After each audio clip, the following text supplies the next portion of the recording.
എല്ലാവരും പറയലുണ്ട് പഴംപൊരി മലയാളികളൊരു വികാരാണെന്ന്.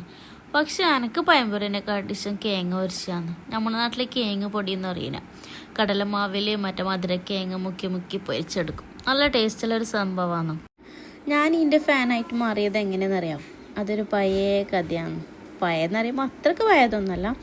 ഞാൻ എൻ്റെ പഠിത്തം കഴിഞ്ഞിട്ട് ഒരു ക്ലിനിക്കിൽ ട്രെയിനിങ്ങിന് നിൽക്കുന്ന ടൈം. ആ സമയത്ത് അവിടെ ഒരു 4 മണി 5 മണി ആ ടൈമിൽ ഒരാൾ ഒരു കവറിൽ അങ്ങനത്തെ കുറച്ച് കടിയും പിന്നെ ചായ എല്ലാം കൊണ്ട് വരും. ആടുന്നാണ് ഈ കേങ്ങ് പൊരിച്ചതൊന്ന് ശീലിച്ചത്. അവർ ഇതിൻ്റെ കൂടെ ഒരു ചട്നിയും കൂടി തരുത്തുണ്ട്. നല്ല ടേസ്റ്റാണ്. കുറച്ച് എരിവുള്ളൊരു ടൈപ്പ് ചട്നി. അതെന്തുപോലും ഇട്ടിട്ടാക്കിയെന്ന് എനിക്ക് ഇതുവരെ മനസ്സിലായിട്ട്. ഞാൻ പല ടൈപ്പ് ചട്നി ഉണ്ടാക്കി നോക്കിയിരുന്നെങ്കിലും ആ ഒരു ടേസ്റ്റ് ഇതുവരെ കിട്ടിയിട്ടില്ല.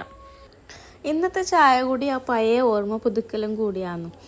ആ ചട്നിയും കേങ്ങ് പൊരിച്ചതും കൂടി കഴിക്കാൻ എന്താ ടേസ്റ്റ് എന്നറിയാം. ഈ കോമ്പിനേഷൻ ആരും അങ്ങനെ ട്രൈ ചെയ്തിട്ടുണ്ടാവില്ല. അപ്പം ട്രൈ ആക്കാത്തവരുണ്ടെങ്കിൽ ഇതും കൂടി ഒന്ന് ട്രൈ ആക്കി നോക്കുക. അതിൻ്റെ കൂടെ ഒരു നല്ലൊരു കട്ടനും.